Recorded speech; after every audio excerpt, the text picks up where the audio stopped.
everyone. Hopefully you're having a nice weekend. This is the project that you'll be working on for the next 2 weeks while I am away. So just revising. So a noun is basically like a thing. Okay, so for example, a dog is a noun. A building is a noun. Anything that describes something. Okay, a pronoun is what we use to replace a noun. So, for example, instead of saying the boy, we would say he or him. Okay, so that's the difference between a noun and a pronoun. So you'll go through and you'll do this. Okay, so obviously she is a pronoun, Hawaii is a noun.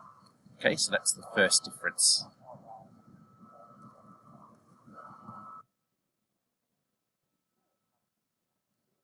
What I would then like you to do, please, is to go through, whether it's a book or a news article or something, and you're going to find, just 3 will be fine, 3 nouns that are people, places, and things.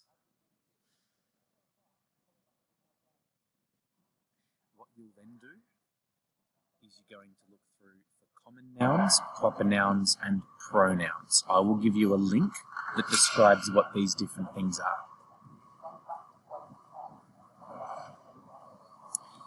Here, and we've practiced this before, verbs, adverbs, and adjectives. You should know the difference between all of those now.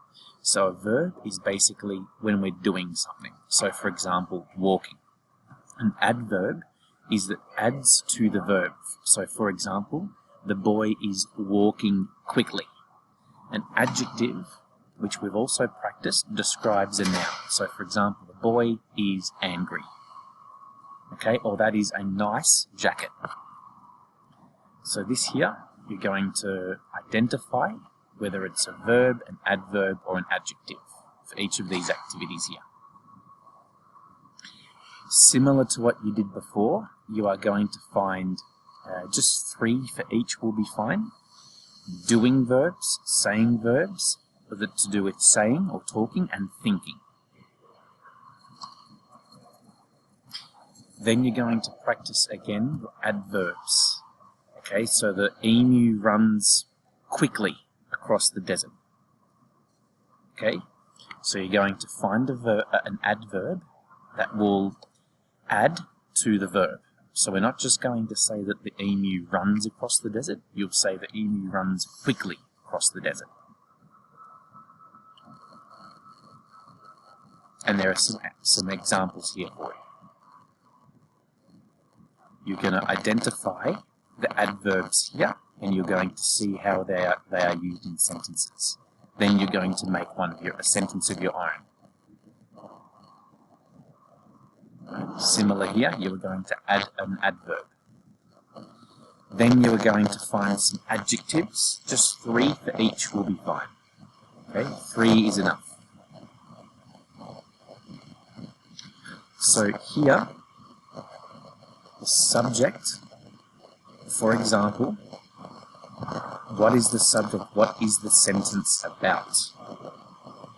Okay, so you're going to identify what the sentence is about. The verb is what happened. Remember, a verb is a doing word.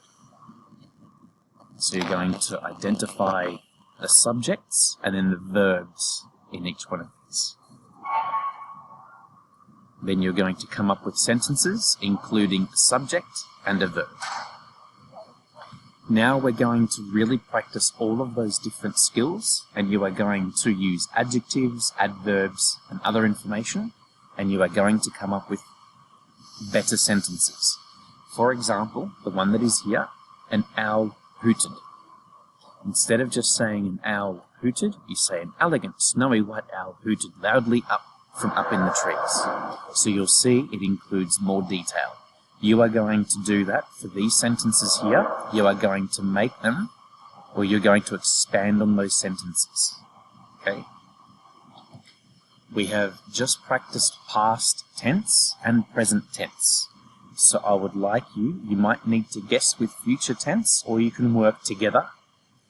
But this here is you're going to practice turning present tense to past tense, You're going to turn these past tense to present, so currently happening, and then to future. Okay, you might need to look these up, and that's fine. Okay, remember we have practiced conjunctions, a preposition, an interjection. We haven't practiced yet. So even if you want to leave the preposition and interjections, we will practice those when I get back. But basically, a preposition is, for example,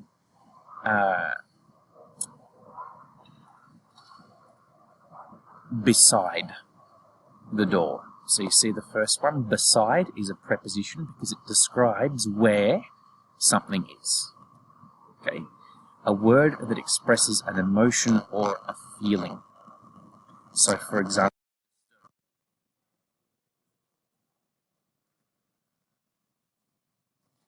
so then we proceed towards the end. And remember, we have also practiced compound sentences. So now we are going to start adding a lot more detail to what we do. Okay, so for example, we know the coordinating conjunctions. F, the acronym is fanboys, for and, nor, but, or, yet, so, fanboys. Remember those. And now we are going to add one, which is called a subordinating conjunction. And you see some examples there. So with this activity here, I would like you to turn the sentence, or to expand on the sentence, including one of each, if possible, please, or at least one of either a coordinating conjunction or a subordinating conjunction. So it will be a bit of a challenge. However, we've been practicing for a while, and I would like to give you a bigger challenge so that that will improve you a lot more. Then here, the last activity, there's a piece of text here. You are going to go through and identify each one of these. And then that's everything. Okay, I will still be contactable at least sometimes on WhatsApp. I will be overseas, so it might be a bit limited, but still feel free to message me and I will be glad to help you. God bless you, stay safe, and I look forward to seeing you again soon.